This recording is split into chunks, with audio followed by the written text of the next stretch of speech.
انا مجنون الحسین. اور یہ جملہ بھی تاریخ میں سب سے پہلے عابس بن شبیب شاکری نے کہا ہے. میں نے بڑا تلاش کیا علامہ صاحب کہ کیوں کہا ہے. بھئی حبیب بچپن کا دوست ہے، حبیب نے تو نہیں کہا، حبیب نے نہیں کہا، زہیر نے نہیں کہا. یہاں مہربانی فرمائیں. حبیب، ہاں جس نے سنا وہ بے شک نہ بولے تو میں ناراض نہیں ہوں گا.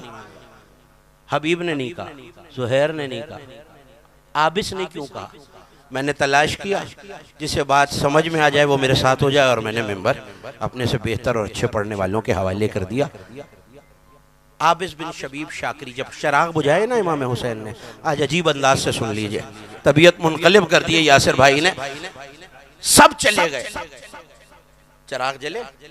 حسین نے کہا جاؤ اپنے اپنے خیموں میں جاؤ، تم نے عہد و پیما پورا کر دیا، ہم نے تمہیں جنت دکھا دی، کوئی چھوڑ کے نہیں گیا. عابس نہیں جا رہا، سب اپنے اپنے خیموں میں مولا سے عہد وفا کر کے واپس چلے گئے. مولا کہا عابس کیا چاہتا ہے؟ علامہ صاحب آپ کی نظر کرتا ہوں.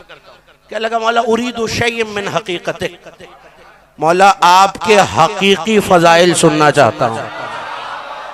ہاں ہاں، روزانہ خطابت کا امتحان ہوتا ہے قبلہ، کبھی کبھی سماعت کا بھی ہونا چاہیے نا. جیسے خطابت ہر ایک نہیں جانتا، ویسے سماعت بھی ہر ایک کو نہیں آتی. تو جسے اللہ نے یہ فن عطا کیا ہے اس کی نظر کرتا ہوں، یہ مولا کے شعراء کی، مولا کے ذاکرین کی نظر. کہنے لگا مولا آپ کے حقیقی فضائل سننا چاہتا ہوں. کہا عابس لا تتحمل، تو برداشت نہیں کر سکتا، چلا جا.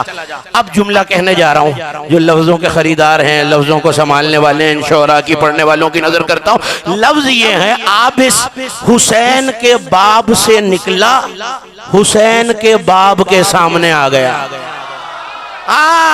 یہی حق ہے سننے کا، یہی حق ہے سننے کا. کون ہے باب الحسین؟ عباس علمدار.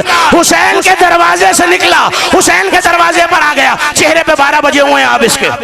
اس سے بہتر نہ علی عادل میرے پاس تحفہ ہے، نہ ہدیہ ہے، نہ عیدی ہے. اب دیکھا جناب عباس نے، عابس چہرہ اترا ہوا ہے، حسین کی بارگاہ سے آ رہے ہیں. کہ مولا جسے حسین نے لوٹا دیا ہو پھر اس کا کائنات میں بچتا کیا ہے؟ کہ تو نے مانگا کیا تھا؟ میں مان ہی نہیں سکتا کوئی حسین کی بارگاہ سے خالی ہاتھ آ جائے. کہ مولا میں نے کہا تھا کہ اريد شيء من حقیقتک، آپ کے حقیقی فضائل سننا چاہتا ہوں. کہ عابس ان عاقبتہ الجنون، عابس جو تو مانگ رہا ہے اس کا انجام دیوانگی ہے، جنون ہے. جھوم کے عابس نے کہا مولا حسین مل جائے تو دیوانگی کی پرواہ نہیں. تھک کے نہیں سننا پیچھے والوں، حسین مل جائے تو دیوانگی کی پرواہ نہیں ہے. کہا پھر میں تجھے طریقہ بتاؤں کہ حسین تیری بات نہ ٹالے، جو تو مانگے تجھے عطا کر دے. اللہ کرے ہر چہرہ کھلتا ہوا ہو جو جملہ میں کہنے جا رہا ہوں. گئے پہنچے دروازے پر، مولا نے دیکھا عابس ابھی تم سے کہا نہیں ہے، تم نہیں سن سکتے. قدموں پہ گرے، جملہ آپ کے حوالے. کہ مولا بحق امک، آپ کی مادر گرامی کا واسطہ. نہیں، جملہ سننا، جملہ سننا. جیسا ہی عابس نے کہا سیدہ کا واسطہ، حسین نے مسکرا کے کہا عابس میں سمجھ گیا عباس کے پاس سے آ رہا ہے. مولا سلامت رکھے، جیتے رہیے، جیتے رہیے. عابس حسین کے پاس سے آ رہا ہے. بات شاید آخری اور میں آپ سے اجازت لے لوں. قدموں پہ گرا کہ مولا بی بی کا واسطہ، مجھے غازی نے بتایا ہے یہ واسطہ رد نہیں ہوتا آپ کی بارگاہ میں. کہ اچھا عابس ادھر منہ کر کے کھڑا ہوا اگر میرے حقیقی فضائل سننا چاہتا ہے. عابس نے منہ ادھر کیا، حسین نے 2 انگلیاں پھیلائیں. اتنی آسانی سے تو میں بھی نہیں گزروں گا. حسین نے 2 انگلیاں پھیلائی. کہا عابس پلٹ کے دیکھ. اب جو دیکھا اللہ جانے کیا نظر آیا عابس کو. بال نوچتا ہوا، منہ سے کف بہتا ہوا، سینہ پیٹتا ہوا عباس کے پاس آیا. عباس نے دیکھا. کہا عابس کیا ہوا؟ کہا مولا جیسے ہی حسین نے انگلیاں پھیلائی، قد مد ید الکون بین اصبع الحسین، میں نے دیکھا پوری کائنات حسین کی 2 انگلیوں کے